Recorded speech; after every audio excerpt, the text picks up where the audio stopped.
좋으신 주님께서 주시는 위로와 평안과 새롭게 하시는 은혜가 성도 여러분 모두와 그리고 지금 가든그로브 지역 가스 누출 사고로 인해 대피해 계신 모든 분들 그리고 수습 중인 모든 관계자분들에게 함께하길 바랍니다.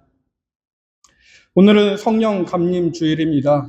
벌써 부활주일이 40일 지나고 주님이 승천하여 성령이 오셨던 날을 기념하는 주일이 되었습니다.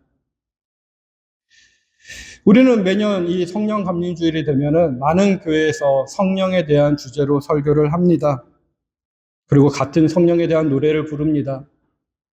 저는 오늘 이 말씀을 준비하면서 여러 번 생각해 봤는데 여러분도 한번 생각해 보시길 바랍니다.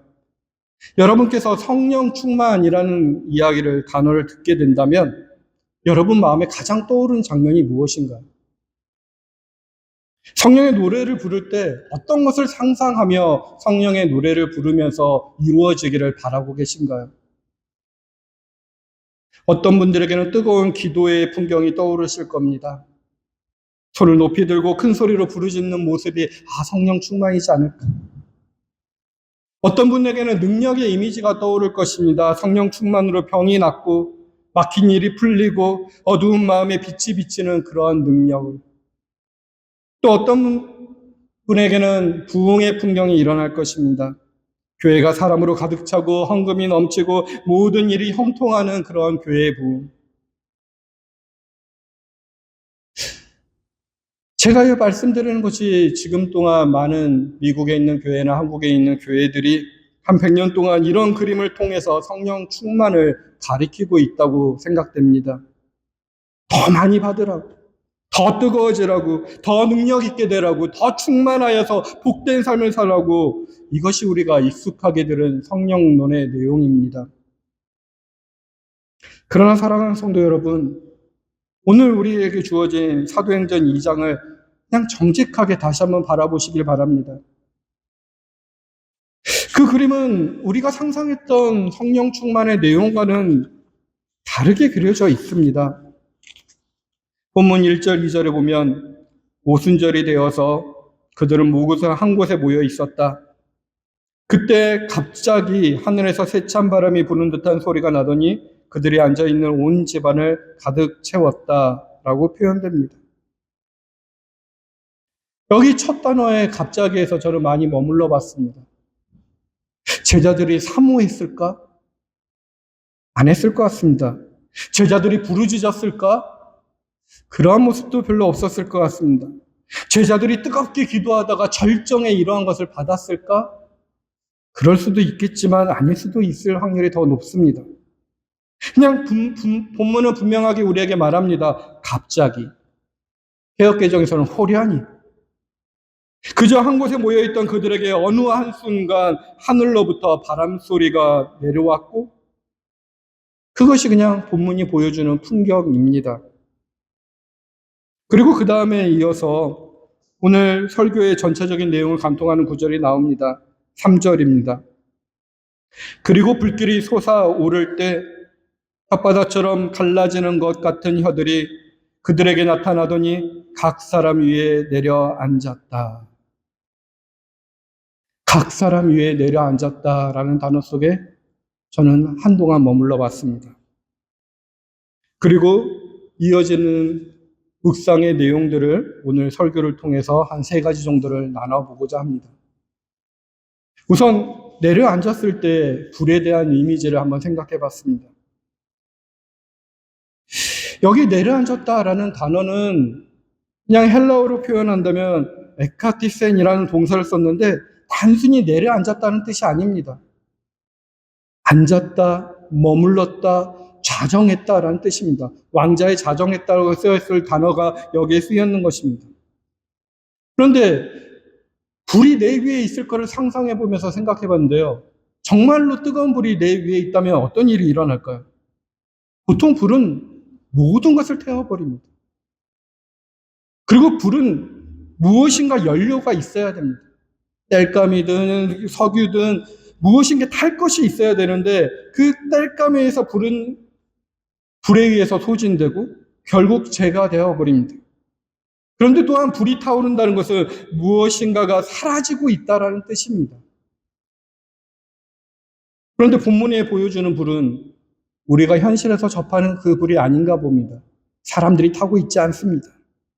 그냥 각 사람 위에 내려앉았다고 표현합니다. 각 사람 위에 있습니다. 그리고 사람들이 죄가 되지도 않습니다. 오히려 불은 그 사람들 위에 내려앉아 머물렀고 그 불 아래서 사람들은 살아 있었습니다.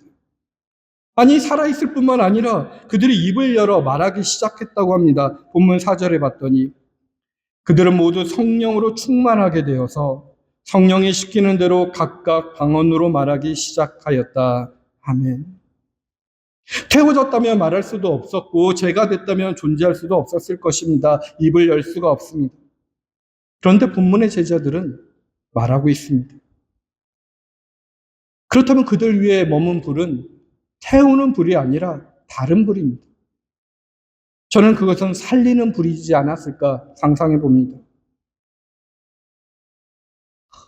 어떻게 이 성경에는 이런 불이 있을까? 또 이러한 불이 다른 데 어디에는 기록되어 있지 않을까 고민해 봤습니다. 근데 저에게 바로 떠오르는 불이 하나 있었습니다. 구약에 있습니다. 어떤 불인가요? 모세가 만났던 불입니다. 출애굽기 3장에 모세가 미디안 광야에서 양을 치다가 시내산 한 모퉁이에서 보았던 장면이 있습니다. 떨기나무에 불이 붙었으나 떨기나무가 타지 않고 있었던 장면입니다. 출애굽기 3장 2절은 이렇게 기록합니다. 제가 읽어드리겠습니다. 여호와의 천사가 떨기나무 가운데로부터 나오는 불꽃 안에서 그에게 나타나시느니라. 그가 보니 떨기나무에 불이 붙었으나 그 떨기나무가 사라지지 아니하는지라. 사랑하는 성도 여러분, 이 사도행전에 나왔던 이 제자들 그리고 이 저자들, 이 말씀을 읽고 있는 자들이 떨기나무 사건을 모를 리 없습니다. 분명히 다들 알고 있었을 것입니다. 그래서 저는 의도적으로 떨기나무의 언어를 다락봉의 풍경에 겹쳐놓고 있다고 가정해 봤습니다. 시내산 떨기나무 위에 머물렀던 그분이 이제 다락방 제자들 머리 위에 머문 것입니다. 죄송합니다.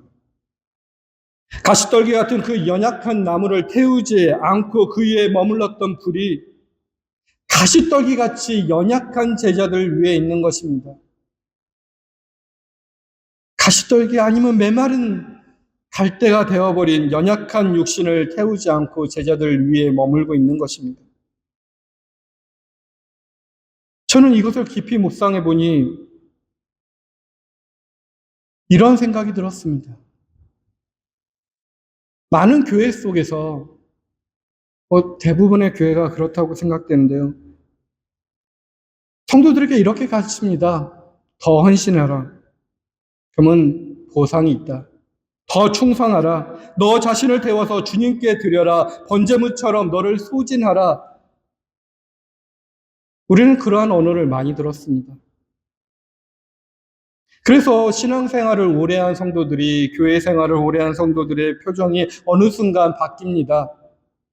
주님이 주시는 힘으로 활기찼던 얼굴들이 번아웃이 되어버리죠.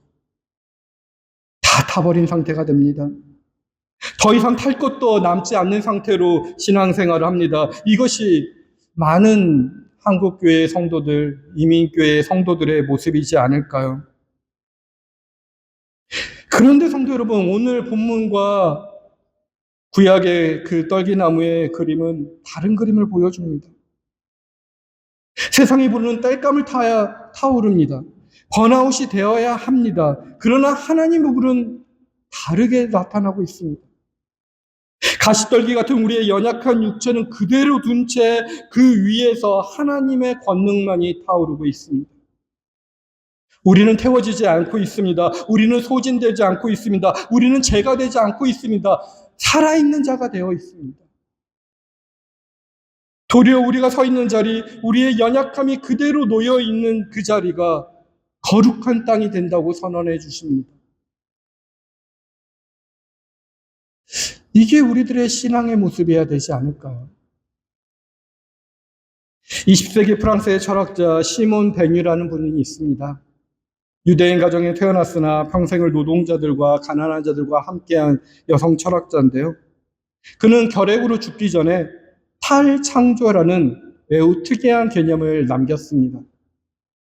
프랑스어로 데크레아시옹이라고 불렸는데요. 이 개념이 어떤 것이냐면 그녀가 말한 탈창조는 자기 자신을 파괴한다는 것입니다. 그런데 그것이 자기 자신을 파괴하고 자기 자신을 비웠는데 거기가 하나님이 채워지는 자리가 되었다라는 것입니다.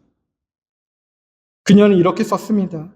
자기 안에 자아가 사라지는 것이 아니라 자기 안에 하나님이 머무실 자리가 생기는 것이고 자기를 태우는 것이 아니라 자기 위에 하나님이 거주할 수 있도록 자기를 내어드리는 것이라고 표현합니다.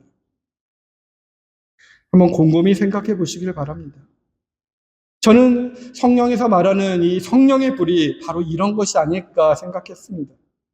우리를 태우는 불이 아닙니다. 우리 각자 위에 머무는 불입니다. 오늘 저와 여러분 위에도 그 불이 머물고 계실 겁니다. 그 불이 우리를 소진시키지 않습니다. 우리 서로가 소진을 시키죠. 우리 위에 있는 불은 우리의 연약함 그대로 둔 채 그 위에 거주하시는 분입니다. 그리고 그 불이 머무는 자리, 떨기나무 앞에서 모세가 들었던 그 음성처럼 거룩한 땅이 됩니다.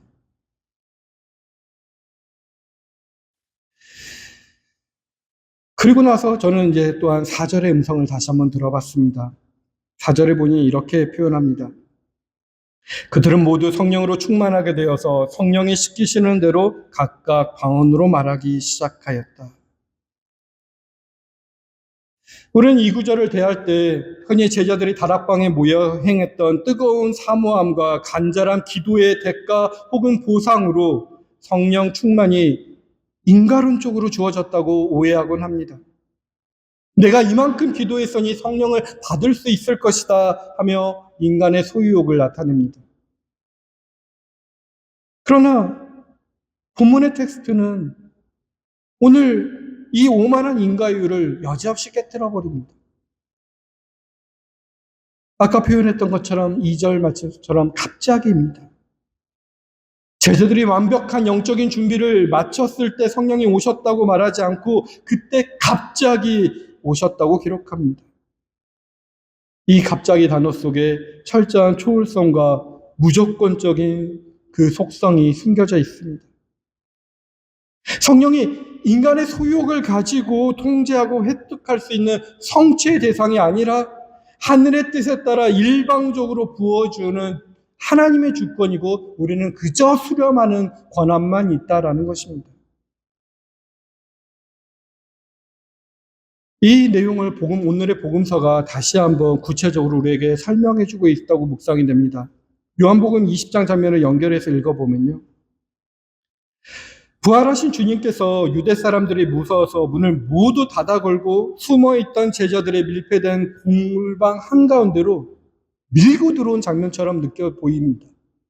문을 여셨다, 그런 내용이 없습니다. 그냥 골방 한가운데로 공간을 초월하여 뚫고 들어오신 것 같습니다. 그리고 하신 행위를 보십시오. 주님은 두려워 떠는 제자들에게 성령을 갈망해라, 권면해라, 그리고 애걸하지 않습니다. 그냥 그들의 얼굴을 향해 주권적인 숨을 그냥 불어 넣어 주십니다. 그리고 단호하게 명령하십니다. 성령을 받아라. 마치 이 엄중한 행위는 창세기에 흙덩어리에 불과했던 아담에게 생기를 불어넣는 장면과 완벽한 재현이 되고 있다고 느껴집니다. 제자들이 골방을 걸어당기고 있었던 진짜 이유가 무엇인가요? 그 문 안의 세계가 가장 안전하다고 믿었을 것입니다. 내 사적인 자아의 경계가 타자나 외부의 세계 위에 침범당하고 싶지 않았습니다. 그냥 두려움에서 편안하게 안주하고 싶었습니다. 숨어 있었습니다. 그러나 부활한 주님이 부으시는 진짜 성령은 그러한 인간의 두려움과 이기성이 만들어낸 모든 폐쇄성을 단숨에 무력화시켰던 것입니다. 성령은 우리가 쳐놓은 안전장치를 부수고 들어와서 사적인 자아를 해체하시는 거친 숨결이 되셨습니다. 그러므로 성령을 수용한다는 것은 내 골방의 안락함이 완전히 깨어지는 실존적인 위기며 내 삶의 주도권이 박살나는 거룩한 파괴의 시작이 될 수 있습니다. 그렇게 성령님은 주권적으로 밀고 들어오십니다. 우리가 만들어내는 것이 아닙니다. 이 내용을 한번 깊이 생각하는 한 주가 되시길 바랍니다. 그 다음에 또한 생각해봤던 내용은 내 자의 안전한 골방이 성령의 거친 바람으로 박살날 때 그 깨어진 문틈을 통해 일어난 역사가 바로 진짜 소통과 연합의 역사라 생각해보고 묵상해봤습니다. 사도행전 2장 6절부터 8절은 예루살렘에 모여든 세계 각국의 유대인들이 갈릴리 어부들의 외침을 듣고 아주 큰 충격에 빠진 장면으로 기록되어 있습니다. 그들은 보면 어리둥절하고 신기하게 여기며 7절을 보며 구시오 말하고 있는 이 사람들은 모두 갈릴리 사람들이 아니오 하면서 그런데 우리 모두가 저마다 태어난 지방의 말로 듣고 있으니 어찌된 일이요 하면서 놀라고 있습니다. 성령이 임하셨을 때 이 언어 이적의 본질을 좀 종교적인 흥분을 내려앉고 정면으로 좀 직시해 봐야 됩니다. 성령이 그 성령의 뜨거운 권능으로 인간이 가진 다름과 차이를 지워버리고 하나의 언어, 하나의 생각, 하나의 색깔로 통일시켰던 영의 역사가 없습니다. 갈릴리 사람들은 여전히 갈릴리 사투리와 자신들의 문화적인 정체성을 그대로 유지한 채 말했고 세계 각국에서 온 나그네들은 저마다 태어나 자신의 지방적인 언어의 맥락으로 듣고 있다고 합니다. 즉 성령이 역사하는 가운데 차이가 말살된 것이 아닙니다. 무엇인가 한 생각으로 모인 게 아닙니다. 차이가 그대로 보존된 채 하나님의 신비로운 소통이 이루어지고 있습니다. 바로 이 지점에서 오늘 우리 교회나 종교인들이 생각해 볼 문제가 있습니다. 우리는 그동안 교회 안에 속에서 한마음 한뜻으로 그런 거룩한 표를 외치면서 하나 되자고 했습니다. 그러나 실제로는 우리가 어떤 기득권층이 되어서 다른 마음에 그 동일성에 대해서 반대되는 것 속에 폭력성을 행할 때가 많았습니다. 나와 정치적인 입장이 같고 신학적인 노선이 같으면 똑같은 방식으로 똑같이 기도하고 그것들만 내 생각에 믿음이 좋다고 표현합니다. 함께 할 수 있는 일이라고 규정합니다.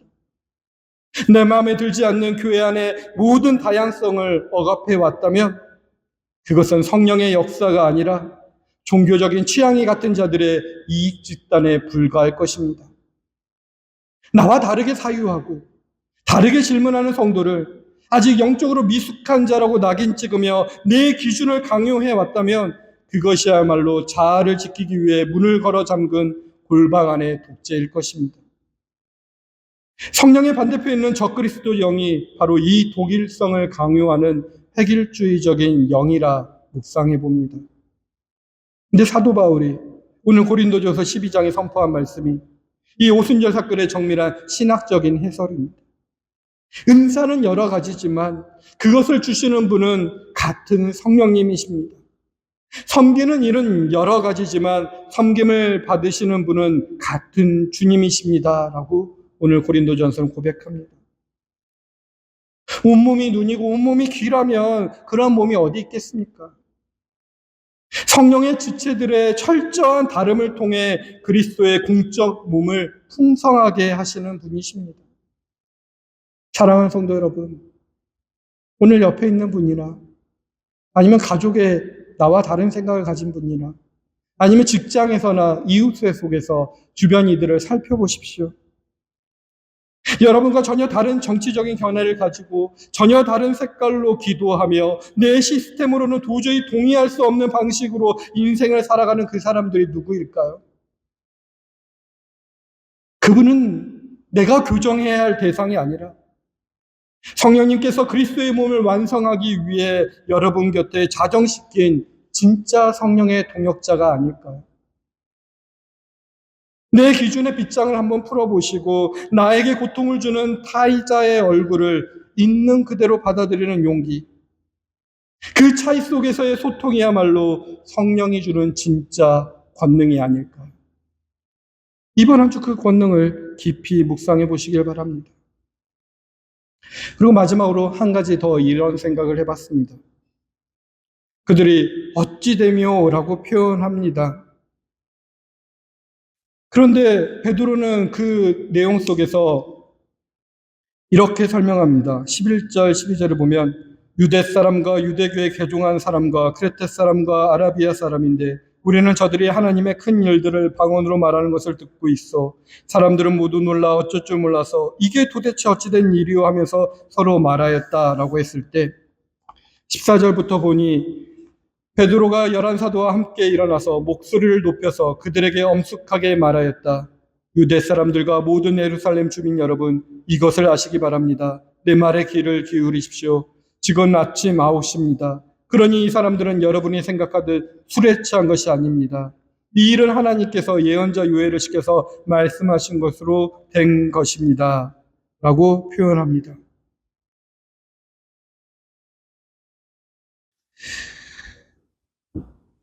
그리고 베드로는 거침없이 이 말씀을 하고 이 모든 것들 가운데 속에서 회개하라라는 내용으로 설교를 이어가고 있습니다. 여러분 각 사람이 예수 그리스도를 받고 죄 용서를 받으라고 권면합니다. 그러면 이 말씀을 깊이 묵상해 보면 진짜 성령이 임하셔서 우리 가운데 행하시는 결정적인 권능은 사사로운 영적인 흥분이나 종교적인 카타르시스가 아니라 그것은 내 삶의 주인이 내가 아님을 철저하게 시인하고 삶의 방향을 통째로 돌이키는 매일의 회개가 될 수 있을 거라 고백할 수 있다고 묵상이 되었습니다. 매일의 회개입니다. 그것이 구원을 이루는 길입니다. 근데 이 매일의 회개에 대해서 묵상하다 보니 다시 모세가 만났던 떨기나무의 불꽃 앞이 장면이 떠오릅니다. 하나님의 불타는 가시떨기 아래서 모세를 향해 던지신 그 첫 번째 명령이 무엇이었나요? 내 신을 벗어라입니다.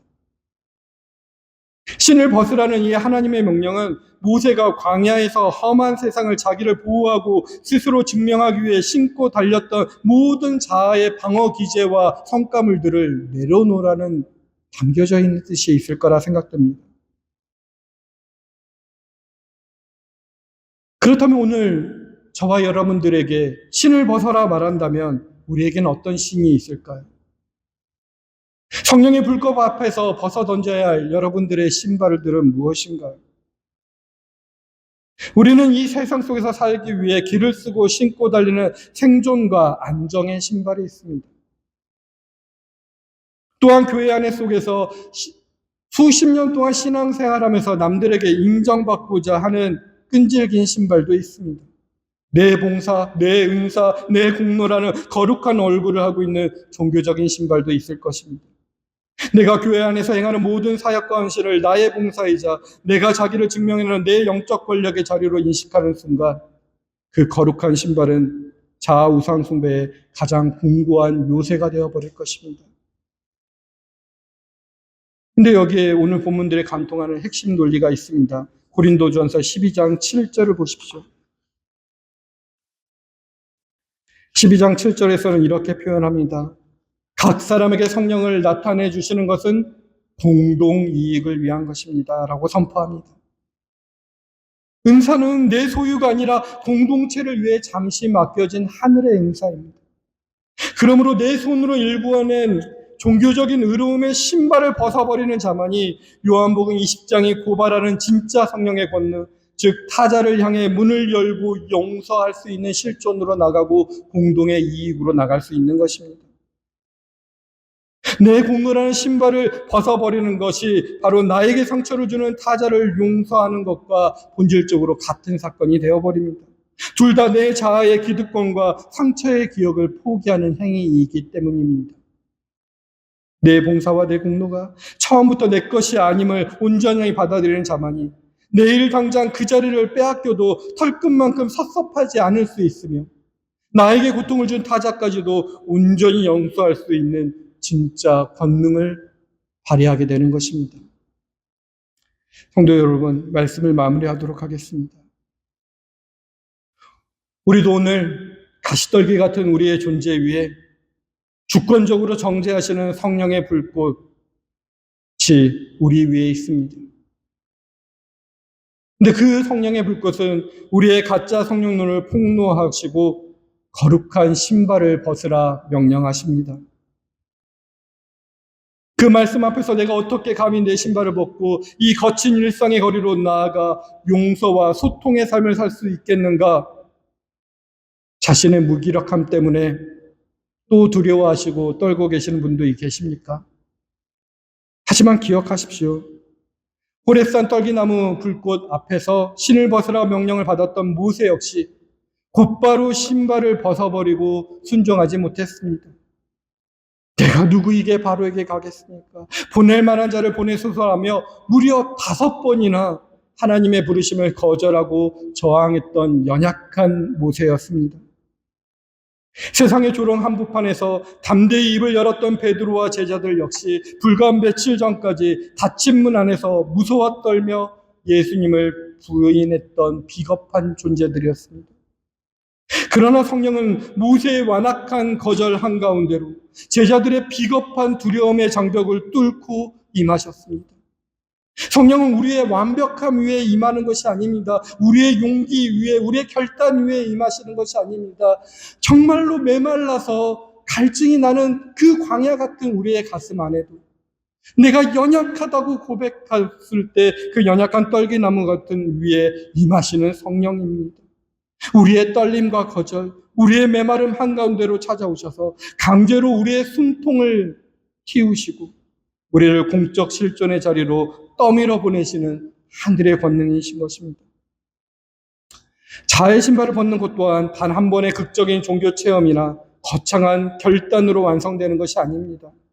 그래서 매일 아침 눈을 떠 마주하는 내 일상의 자리에서, 직장에서, 가정에서 내 뜻과 내 고집을 죽이고 내 의로움과 공로를 내려놓으며 내게 상처를 준 타자를 향해 내 문을 열어 젖히는 매일의 회개이자 매일의 세례 사건인 것입니다. 내가 지키려고 발버둥 치던 그 안전한 사적 골방의 문이 진짜 성령의 거친 바람으로 박살나는 전율을 경험하시길 바랍니다.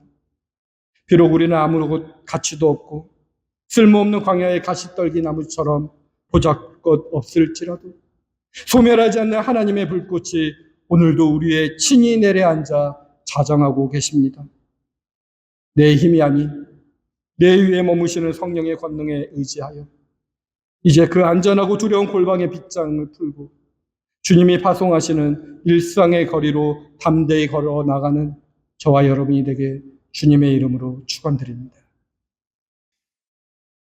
살아계신 하나님 아버지, 오늘 우리가 세상에서 살아남기 위해 길을 쓰고 신고 달렸던 생존의 신발, 그리고 교회 안에 속에서 내 존재감을 증명하기 위해 공고하게 다져온 내 의로움과 내 공로라는 가장 완악하고 거룩한 신발을 이 시간 주님의 불꽃 같은 시선 앞에 정직하게 벗어 던집니다.